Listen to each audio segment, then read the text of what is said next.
So, hello guys! What's up? It's me again, si Mima Alicia nyo, at nagbabalik ulit para sa ating panibagong video. So, ngayon mga minamahal, wow, grabe! Pinapalabas po ng kulto ni Kibuloy at ng lawyer ni Kibs na si Israelito Toron Estetorion na tila baga parang heroic yung ginawa ng fugitive na si Kibuloy. Ultimate sacrifices daw po ang kanyang ginawa dahil ayaw na daw po ni Kibuloy na magpatuloy ang violenteng gawain daw po ng PNP na kung saan meron na daw pong harassment, meron na daw pong hindi magandang pagkilos, merong nangyayaring sakitan. So, nag-decide na daw po itong si Kibuloy na sumurrender kasi ayaw niya na nga daw po ng maging violente pa. Mapahamak yung kanyang kulto. Ayaw mapahamak yung kanyang kulto or baka gustong protektahan ang kanyang yaman. 'Di ba? Kasi mas madami pa ang mga natatagpo ang bago doon sa compound ni Kibuloy. But anyway, iko-correct natin to kasi pinapalabas nila na itong si Kibuloy daw po ay sumurrender. So, sumurrender daw po itong si Kibuloy doon sa SAF, which is mali, mga minamahal. Pinapaikot lang kayo. Hindi po sumurrender si Kibuloy dahil sa ayaw niya nang matuloy yung harassment daw kuno na ginagawa ng PNP sa KOJC. Pero yung totoo dito mga minamahal, hindi po talaga siya sumurrender. Nahuli po itong si Kibuloy na corner. Ito yung sabi sa balita Sabi na po yan ng ating presidente. Marcos says Kibuloy did not surrender but he was arrested. Inaresto siya mga minamahal. At besides, sino yung nagsabi na nahuli daw si Kibuloy sa bundok? Anak ng yawa, galing na po mismo sa ABS-CBN pati sa GMA News na itong si Kibuloy nahuli doon sa loob ng compound niya sa pamamagitan ng mga detector na mga ginamit sa kanya na tunton sa intelligence report na nandito nagtatago itong si Kibuloy. So, i-correct natin yan kasi iba po yung inaresto sa nag-surrender. Kasi ang pinapalabas ni Atty. Toron na itong si Kibuloy daw po ay nag-surrender ng kusa. Which is not, hindi po yung totoo. Grabe naman yung manipulation ninyo na parang pinapalabas nila na great and ultimate sacrifices daw po ang ginawa ng isang fugitive na si Apollo Kibuloy. So ngayon, ito yung balita mga minamahal. Tingnan nyo to KOJC lawyer explain why Pastor Kibuloy surrendered. Diyan pa lang may manipulation na. Hindi ko talaga ma-take over yan, yung sasabihin nilang sumurrender, dahil hindi naman talaga nag-surrender Nahuli, naaresto. So, ang pangit ng gising mo Toron. Fake news ka, sinungaling ka.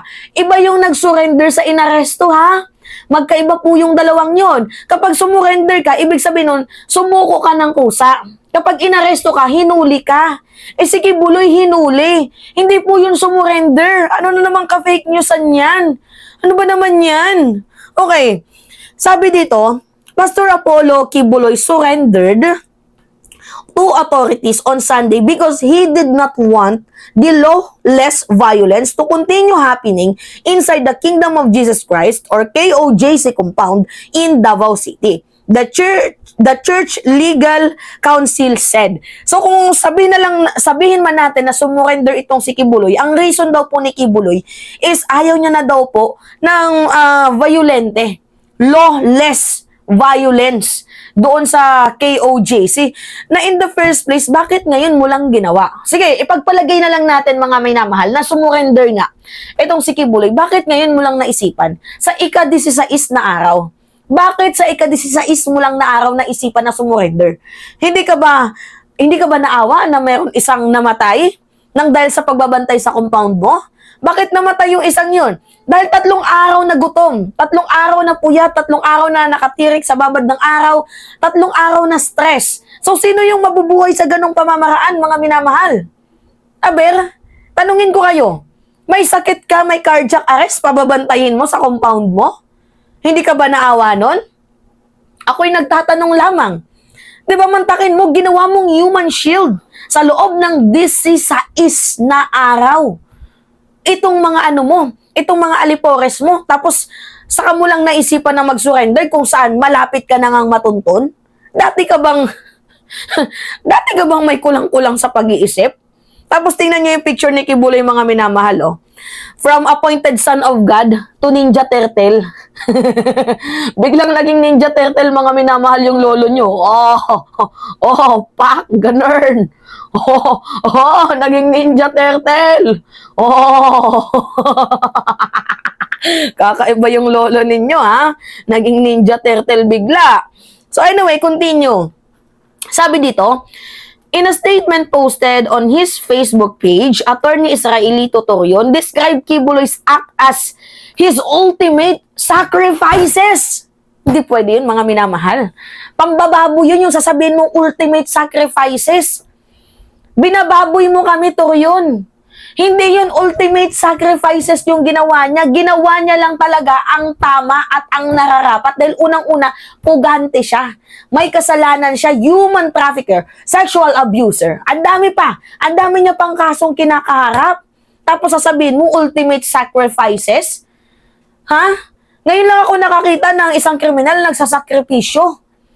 Mga minamahal, sakripisyo ba yung ginawa niya na pinahirapan niya yung kulto niya mismo? Pinagrally niya yung kulto niya mismo. Diba?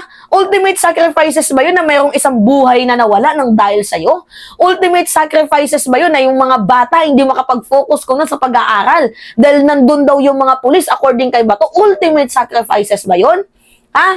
Yung KOJC na nagugutom ng dahil sa'yo, ultimate sacrifices ba yung ginawa mo? Pinahirapan mo sila. Ginawa mong human shield, ultimate sacrifices pa din ba yun na matatawag para sa iyo? Ha? Ang ultimate sacrifices, in the first place, dapat ginawa mo na. Kung ultimate sacrifices yun, hindi ka naaabot sa puntong hahanapin ka ng 16 na araw. Hindi ka aabot sa puntong yun. 16 na araw? Hinahanap ka? Ultimate sacrifices ba yun na gusto mo pang pagpapermahin, gumawa ng written declaration nitong ating presidente na hindi ka ibibigay doon sa US? Ha? Ultimate sacrifices ba yun na ang dami mong na PNP, tawag dito, ang daming PNP ang hindi na nakakatulog din ng maayos dahil hinahanap ka? Ang daming PNP din ang nagugutom dahil nga hinahanap ka? Diba? Ang daming PNP na ang babantot na dahil hinahanap ka, kulang sila sa ligo? Diba, ultimate sacrifices ba yun? Dalawang apektado dito, yung kulto mo tapos yung gobyerno. Gumastos ang gobyerno para mahanap ka. Ultimate sacrifices ba yun? Ay naku, kay Buloy. Huwag kami. He could not bear to witness a second longer suffering that his flock was experiencing for many days. So, hindi na daw po nakakayanan ng konsensya ni Kibuloy na nakakaranas ng matinding pagsasuffer ang kanyang kulto. Hindi nga ba, tawag dito mga minamahal, hindi nga ba sumuko itong si Kibuloy dahil ayaw na mas meron pang malaman doon sa kanyang compound? Ha? Hindi yung sasabihin niya na ayaw niya na mag-suffer sa mahabang panahon at mahabang oras yung kanyang kulto na in the first place, yung 16 na araw, 16 days, matagal na yon. Or else, mga minamahal, sumuko itong si Kibuloy kasi meron siyang pinoprotektahan. Or else, yung yaman niya, 'di ba? Kasi unang-una, ang dami ng mga nakikita doon. Ang daming revelation. To the point na sinabi ni Topacio noon na about sa gold hunting. 'Di ba? Na kung sakaling may gold man doon, hindi daw yun mapupunta sa mga nakakita. Ay mapupunta lamang daw po yun sa totoong may-ari, which is si Kibuloy. Tapos may nakita din doon ng mga bomba, mga wire. So, ultimate sacrifices ba yun? Ayaw mo bang mag-suffer yung kulto mo? Or meron ka lang pinoprotektahan? Diba? Kasi 50% pa lamang po ang nahahalugad ng PNP dyan sa compound mo. At kung hindi ka magpapakita, mas madami pa ang matutuklasan. Diba? Kung kaya't napilitan ka na, out of pressure, diba? Kaya lumabas ka sa longga mo at nagpa-aresto ka, nakita ka ng PNP, ng SAF, diba? Mga minamahal. Naku, kaya Kibs, sabi ko sa'yo, no? You can run, but you cannot hide. Di ba? Medyo magaling ka lang ng ilang konti kay Alice Gu. Si Alice Gu nadakip. Pero ilang araw lang din, nahuli ka. Magaling ka nga lang ng konti sa tagu-taguan kasi si Alice Gu sa ibang bansa nahuli. Di ba? Ikaw sa Pilipinas. So sabi dito, Pastor Apollo C. Quiboloy was actually waiting for positive result vis-a-vis the legal remedies that his lawyer opted to avail. Hence, he was out of reach for a number of days. Torion noted that the sad state happening inside the KOJC compound after police implemented its search warrant. They supposedly turned the church into a police garrison and has also been discredited. Even if he has the right to await the result of the legal remedies being resorted by his lawyer, he decided to make the ultimate sacrifices by surrendering himself to the PNP and AFP. So Quiboloy last public sighting and statement was earlier this year when he accused the Marcos administration and the United States of conspiracy to eliminate him. Yan po yung sabi niya, no, ni Israelito Torion, mga minamahal. Pero lilinawin natin na, ang baboy din naman kasi nasasabi na sumurrender. Hindi ko matanggap yung sumurrender, mga minamahal. Hindi ko matanggap yun. Nung una, kala ko sumurrender. Pero nalaman ko na galing na mismo sa ating presidente na hindi pala siya sumurrender. Nakita pala siya, nahuli pala siya, inaresto pala siya ng PNP. So, ang baboy naman na sasabihin mo, sumurrender ka. Hinuli ka nga, nakipagtagu-taguan ka sa batas, tapos ikiklaim mo na ikaw ay sumurrender. Tapos ngayon, ikaw pa yung matuturing na hero. Ultimate sacrifices ang ginawa mo. Anong ultimate sacrifices dun?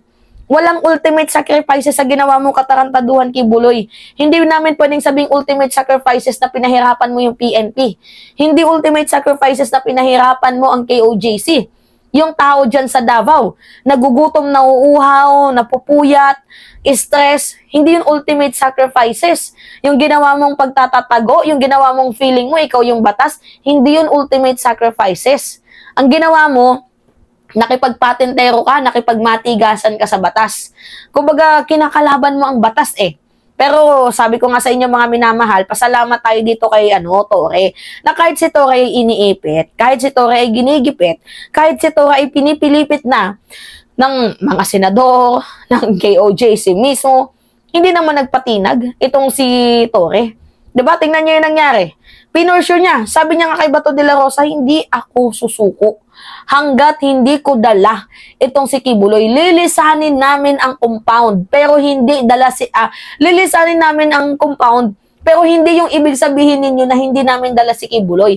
Lilisanin namin yun, dala namin si Quiboloy, dala namin yung fugitive, at yung 4 na pinaghahanap pa ng batas. Diba? Naging ka din naman ba to? Naging PNP chief ka din naman.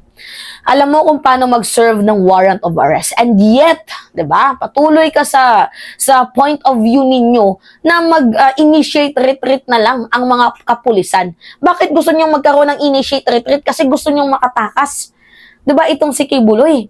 Si Quiboloy wala namang pakialam yan sa kanyang mga nasasakupan. Only interest lang talaga ninyo yung pinapairal ninyo. 'Di ba mga minamahal? So, yun po. Grabe tong pambababoy niya, no? Grabe to. Grabe tong pambababoy na to. Hindi ko to ma-take over. Yung sinabi ni Torion. Anyway, yan po yung reason kung bakit sumuko itong si Quiboloy. Anyway, it's me again. According kay Torion yan, ha? According kay Torion. Pero sa ating presidente, nahuli si Quiboloy dahil inaresto. Hindi dahil sa sumuko. So, yan yung reason nila, yung point of view nila. Well, kwento nila yan eh. Di sila yung bida dyan, diba? It's me again, si Mima Alicia nyo, at nagbabalik ulit para sa ating panibagong video.